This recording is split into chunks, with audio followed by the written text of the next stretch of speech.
¿Qué tal amigos? Bienvenidos a su espacio La Academia Opina. Hoy hablaremos sobre la importancia de la difusión científica en la universidad. El conocimiento científico que se genera en la academia debe ser accesible a la sociedad.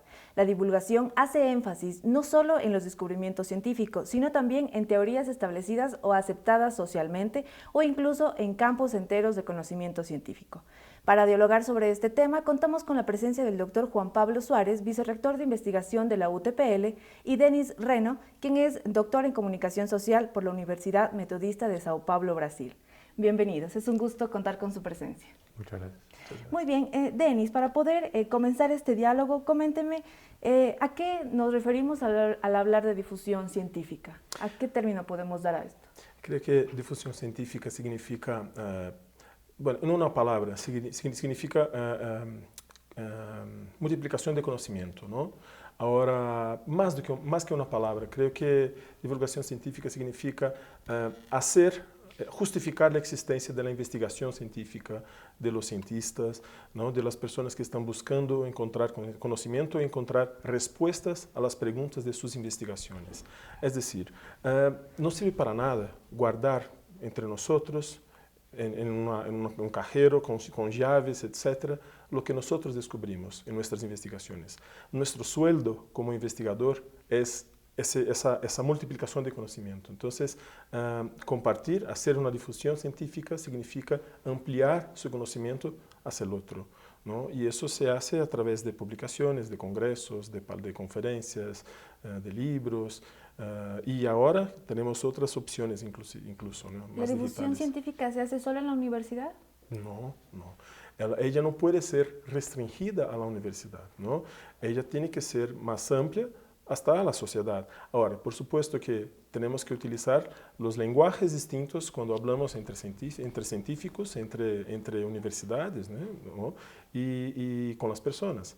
El periodismo científico, por ejemplo, es una parte del periodismo que se dedica a traducir, entre comillas, los resultados de las investigaciones para un lenguaje más popular, un lenguaje que la gente sepa, que consiga entender lo que está diciendo.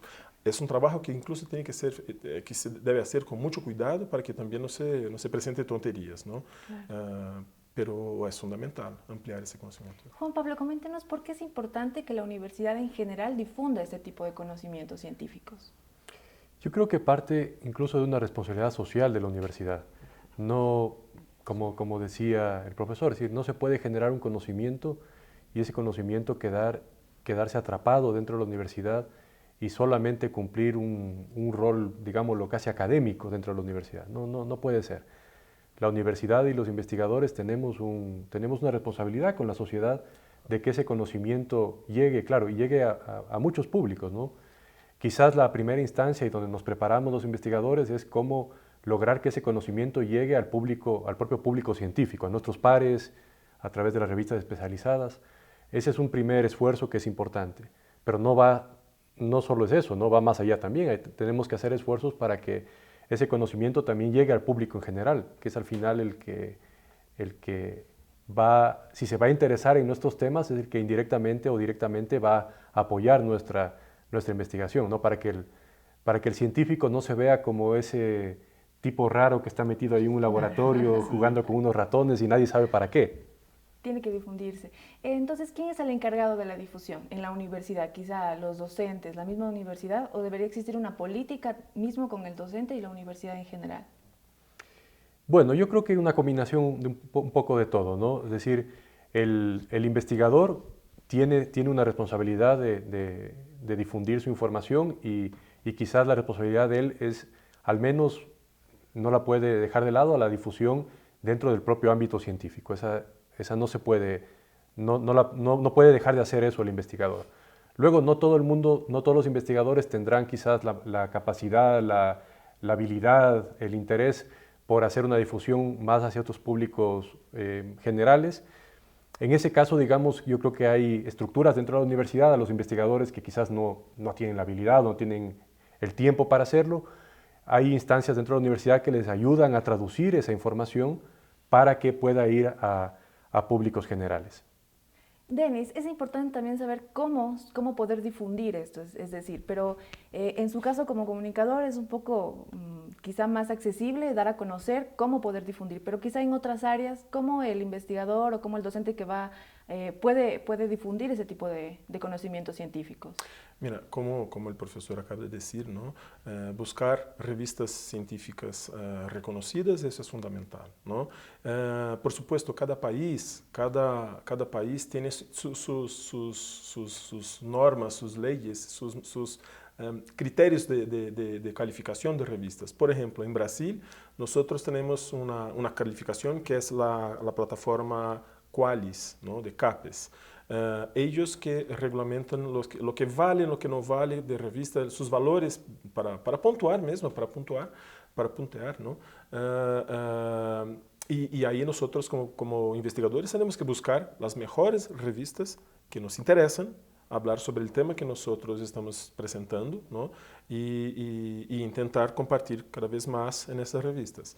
Pero no solamente ahí, congresos especializados, ahí pensando en términos de científicos, ¿no? Congresos, una relación de proximidad con otras universidades que sean muy parecidas en términos de ideología científica, ¿no? En términos de preocupación sobre la ciencia, en términos de temáticas de investigación, eso es fundamental.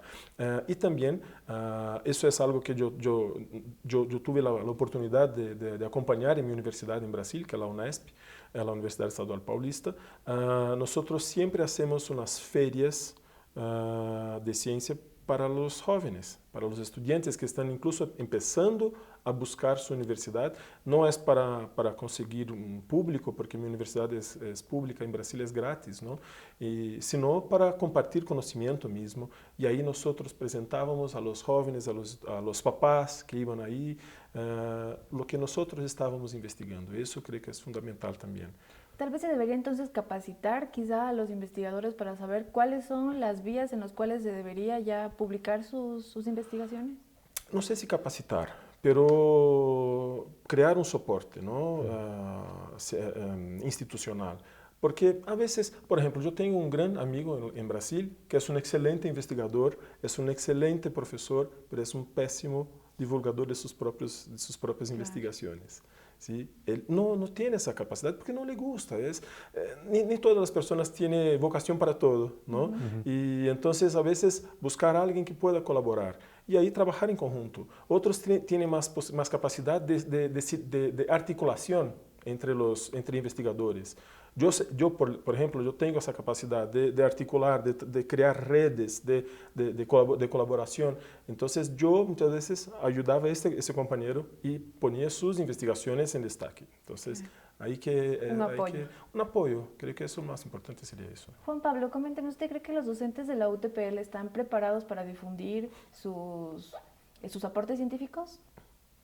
Creo que hay un esfuerzo muy bueno de los investigadores de la universidad en presentar sus trabajos de investigación a sus pares, a sus colegas, digamos, y creo que eso se ha asumido muy bien. Las revistas, digamos, las publicaciones en estas revistas periódicas se está haciendo ya varios años en los diferentes temas, y como decía yo al principio, esa es una parte importante, es decir, que el conocimiento no se quede en el laboratorio, no se quede guardado dentro de la universidad. Luego ya la segunda parte, que sería cómo lograr que ese conocimiento se traduzca para que sea de interés de un público general. Yo estoy de acuerdo, es decir, no necesariamente todos los profesores van a tener esa habilidad, algunos un poco más, otros menos, y ahí viene, digamos, la interacción y el aporte que tiene que dar la universidad para ayudar a traducir. Yo creo que este tema es, como muchas cosas en la vida, yo creo que es un poco de sentido común, es decir, si yo hablo con mis colegas de mis temas, ¿no es cierto? Yo voy a utilizar un lenguaje que entre colegas nos entendemos. Y eso pasa en todas las profesiones. Claro, la pregunta es, si yo voy a hablar de mi tema con alguien que no es mi colega, ¿debería usar el mismo lenguaje? No, tengo que usar un lenguaje y explicar las cosas porque no tiene sentido, ¿no? A veces parecería ser que el profesor dice, no, pues que yo sé más porque hablo con unas palabras que solo yo me entiendo. No se trata de eso, ¿no? Si yo quiero comunicar un mensaje, es sentido común, ¿no? Si yo quiero comunicar un mensaje, lo tengo que decir de la manera más simple para que para que se entienda. No tengo que usar una palabra que las demás personas no conocen. Entonces yo creo que ese tema es, que para mí es sentido común, ¿no? Es el tema de adaptar, ¿no? Es como cuando, pues si un niño te pregunta alguna cosa, tú le vas a responder de una manera que el niño te va a entender, ¿no? No te sirve de nada contarle de una forma que te quede viendo con una cara de, bueno, ¿y qué dijo? Claro, muy bien. Pasa lo mismo, ¿no? Yo creo que la capacidad, digamos, de contar, de hacer esa difusión del conocimiento, tiene que permitirnos, digamos, adaptar las palabras, incluso a veces, según los temas, será necesario apoyarse por infografías, apoyarse por ejemplos, diferentes herramientas para poder comunicar. Yo creo que las cosas, por más complejas que sean, creo que siempre hay una forma de explicarlas, a lo menos la parte medular, de tal forma que se nos entienda, ¿no? Muy bien, vamos a cerrar este primer bloque y ya regresamos, amigos, con más de su espacio, La Academia Opina.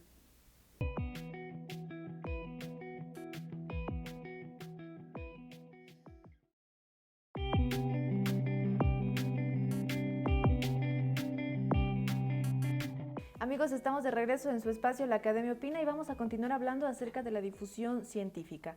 Denis, coméntenos cómo está en el ámbito de la difusión en Latinoamérica. Sí. Bueno, Latinoamérica nosotros tenemos dos realidades, ¿no? Básicamente. Una realidad de Brasil, que es un país que, como comenté anteriormente, ¿no? Nosotros tenemos CAPES, que está haciendo siempre una evaluación de revistas, de publicaciones, y tenemos también los otros países de Latinoamérica que siguen casi en su totalidad un formato que pasó en Europa por muchos años, que es la cosa de revistas indexadas en Scopus, en ICI, etc. En Brasil también se utiliza revistas en Scopus, en ICI, pero no importa que esté en ICI, si no está en Qualis, no sirve para nada. Entonces hay revistas, por ejemplo, una revista de la Católica de Chile muy buena, que se llama Cuadernos Info, que si yo publico en Brasil, no me puntea. No hago puntaje ninguno para el gobierno porque no está en Qualis todavía. Solo entra en Qualis a partir del momento que un brasileiro publica y ahí ella pasa a ser evaluada, ¿no? Hay un caso distinto que es Argentina. Argentina, ellos no tienen esa preocupación, es más por revista, no importa si está en Qualis, en ICI o en Scopus, no importa, ¿no? Y los otros países por un tiempo siguió esa tendencia de Europa. Pasa que Europa en ese momento está en un proceso de transformación. En ese momento hay 16 países de la Unión Europea que están incluso rechazando revistas indexadas en ICI y Scopus porque muchas de ellas cobran para ser leídas. Y yo estoy diciendo Suecia, estoy diciendo Finlandia, estoy diciendo Alemania, estoy diciendo ahora Portugal. Yo estoy en Portugal desde enero de este año para un proyecto de investigación de postdoctorado que es hasta julio del próximo año y ese tema está muy caliente ahí, ¿no?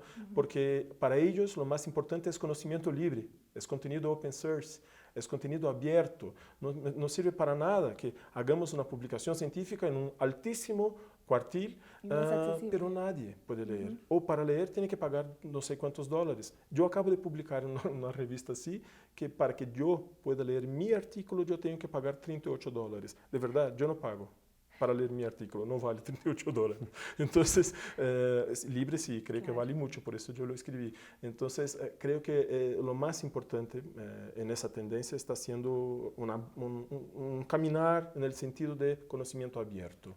Y eso es lo que Latinoamérica en general ya está pasando a vivir con esa temática, está empezando a preocuparse. Yo sé que parece que en Ecuador, ¿no? Tú vas a decir mejor eso, pero me parece que sigue también por esa tendencia. Colombia todavía no. Chile también no, porque Chile es muy gringo en ese sentido, segundo los chilenos mismos. Los amigos que tengo de la Católica me dicen, nosotros somos muy gringos en términos de investigación, pero mismo en Estados Unidos hay una tendencia para eso, para el conocimiento libre. Por ejemplo, George Simmons, que es un gran investigador que trabaja con el tema de educación, etc., ¿no? Todos sus libros están en su página web. Lev Manovich, que es uno de los grandes investigadores en el términos de comunicación y tecnología del planeta, que es un ruso que vive hace 25 años en Estados Unidos, todos sus libros, antes de ser publicados, son publicados en su página web, claro. gratis. Ahí es accesible. Exacto, porque nosotros no somos, yo soy brasileño, pero no soy un Paulo Coelho. Yo jamás quedaré rico publicando libros. Mi sueldo es el reconocimiento de los pares. Entonces, eso, ahí está la esencia, yo creo. Juan Pablo, ¿y en Ecuador cómo se encuentra la situación de la divulgación científica? Bueno, yo creo que Ecuador ha dado pasos importantes en los últimos años en incrementar su capacidad de generar conocimiento. O sea, no hemos tenido una tradición de muchos años, ha habido siempre una producción científica en Ecuador, pero ha sido restringida, digamos, a unas pocas universidades, a unos pocos grupos de investigación. Y en estos últimos años, digamos, por varias razones, cambios en las propias universidades, una serie de elementos del entorno, digamos, ha crecido mucho la producción científica en el país. De hecho, se mantiene en una tendencia de crecimiento. Y claro, eso, cada momento del desarrollo, digamos, de un país va planteando nuevos retos, ¿no? Quizás todavía el reto de Ecuador es pasar del conocimiento generado en un laboratorio, de un proyecto, porque si uno pregunta, a todas las universidades hacen un montón de proyectos, pero uno dice, bueno, ¿y ese conocimiento que se va generando, dónde se refleja? ¿Dónde yo puedo consultarte? Ah, no, es que está en la tesis, que está en la biblioteca, o no, es que está en un informe. No, no. Eso tiene que ir pasando a un conocimiento que por lo menos esté disponible, ya no en una bibliografía oscura que no la puedo encontrar en ningún lado, sino que tiene que estar disponible en bases de datos internacionales. Y creo que estamos recién en esa transición como país, que creo que es muy positivo. Pero también es cierto que hay tendencias en el mundo de las cuales nosotros no podemos mirar a otro lado, ¿no? Y está creciendo mucho el interés, por ejemplo, incluso en el impacto que logra en ciertas redes sociales el conocimiento. Entonces ahora hablan de esta tendencia de all metrics, no solamente medir las citas que yo tengo dentro de ciertas bases de datos, sino medir también en general todas las citas que la información logra captar, incluso en redes sociales, y la presencia que logra tener en diferentes medios. Entonces yo creo que es un reto y como retos, digamos, tiene diferentes etapas, ¿no? Claro. Muy bien. Denis, también hablamos de redes académicas, ¿no?, que ayudan a la difusión, pero ¿estas redes académicas llegan a la sociedad en general? No. Las redes como, por ejemplo, academia, que es una... Eso es algo que circula entre nosotros, ¿no?, científicos aquí. Pero seguramente lo que esas redes pueden generar en términos de ampliación del conocimiento científico acaba por llegar a la sociedad en general, porque a través de nuevas investigaciones, ¿no? Y eso creo que es lo más importante. Y además de las redes virtuales que nosotros podemos decir que existen, y eso es importante, también tienen las redes humanas, ¿no? Claro. Que eso ¿Cuál es el papel que cumpliría Facebook, Twitter? Entonces, ellos... ¿qué papel jugarían estos medios sociales con la divulgación científica? Te voy a dar un ejemplo. En ese momento yo estoy organizando por mi grupo de investigación de Brasil y con un apoyo de 3 organizaciones internacionales, un congreso 100% virtual. Es un congreso 100% virtual que ocurre todo el mes de octubre, de 1 al 31 de octubre. Tú entras en la página web, tienes acceso a todos los textos gratis, tú tienes acceso a todas las videoconferencias offline, todas gratis, son 16 videoconferencias. Y estamos en el 4º día. Hoy es el día 4 ya, ¿no? El 4º día. Y una de las conferencias es un periodista, una persona de mercado y 15 de académicos, ¿no? Un del mercado de New York Times tiene hasta ahora 85 visualizaciones en red, ¿no?, de su presentación. Eso es una manera de llegar a la gente. Y eso se construyó gracias a las otras redes sociales, porque yo hice el Congreso ser conocido y yo estoy haciendo el Congreso ser conocido a partir de un trabajo hecho en la base de las redes sociales, claro, que yo hago parte. Entonces, por ejemplo, un primer día, antes de empezar el Congreso, yo grabé un video presentando a las conferencias. En 48 horas tenía más de 1000 visualizaciones en Facebook. Entonces, claro, ahí se puede ampliar. Y ahí te voy a decir con toda la seguridad, no estadístico porque no tengo esos datos, pero con toda la seguridad que muchas de las personas que están mirando al video del periodista de The New York Times son personas que no son académicas, pero que son mis exalumnos y que quieren saber cuáles son las tendencias del periodismo contemporáneo. Claro. Y que están en esa red también. Exactamente, está en mi red Claro. y ahora pasan a convivir con el Congreso, ¿no? Es un Congreso virtual dentro del concepto de Open Source, es decir, yo no cobro nada para que la gente entre en el Congreso y conozca el texto de las personas. No es un negocio, claro. Es un proyecto de ampliar, de hacer la difusión del conocimiento hacia todas las personas. Juan Pablo, ya para terminar esa entrevista, ¿nos puede mencionar quizá las estrategias para que un docente ya empiece a hacer divulgación científica? Yo creo que ahí hay muchas cosas que podemos hacer, ¿no? Saliéndome un poco además de la pregunta, no solamente está en los canales que nosotros podamos crear, revistas de divulgación, programas y todo. Yo creo que también hay un elemento muy importante. Yo les planteo a ustedes una pregunta, es decir, si nosotros a los más de 6,000 alumnos que tenemos aquí en la universidad les decimos, dígame usted el nombre de un científico que usted conozca de la universidad, ¿cuántos de ellos van a dar un nombre?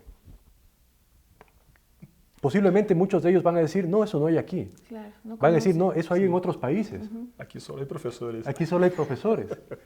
Entonces yo creo que empieza también por ahí. Claro. Es decir, esa idea que a veces tenemos, ¿no? Del libro, del profesor que te cuenta, entonces el científico, como digo, el científico es un señor extraño, una señora extraña que está en un laboratorio trabajando solo, ¿no es cierto? Que además es medio gruñón, que no puedes preguntar. No, esa es la visión, digamos, de la ciencia de los años 50, 60. Ahora es totalmente distinto, ¿no? Hablamos de esto, de una ciencia abierta, comunicación abierta, uno puede a través de Internet acceder a muchísima información.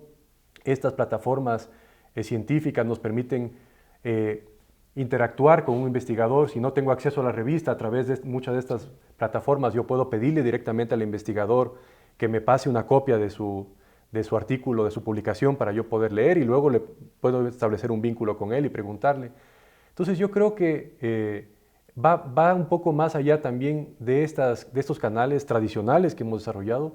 Yo creo que va también en que nosotros logremos involucrar a nuestros alumnos de la universidad en estos diferentes procesos, ¿no? Que logramos nosotros contarles a ellos de que existen investigadores, que en la universidad se hacen muchos trabajos y que ellos empiecen a pensar de manera distinta sobre cómo es la investigación y cómo son los investigadores. Y encaminar también de alguna manera a los estudiantes. Sí. Muy bien. ¿Sabe que me gustaría solo complementar algo? Que yo tengo una relación con la UTPL de 11 años, ¿no? Y desde que yo conocí la UTPL en 2007 hasta ahora, yo tengo observado una evolución, un crecimiento científico y académico muy grande aquí. Y creo que parte de ese crecimiento surge a partir de una red académica entre personas, y no solamente entre conexión de Facebook, sino entre personas, es decir, un trabajo de investigación en conjunto, colaborativo entre redes, y creo que eso también es algo que puede fortalecer mucho ahí en ese tema. Queremos agradecerles por su presencia. Sé que es un tema muy amplio y que próximamente podremos contar con su presencia para continuar hablando sobre este tema. Gracias por su presencia. Amigos, esto ha sido su espacio, La Academia Opina. Hasta la próxima.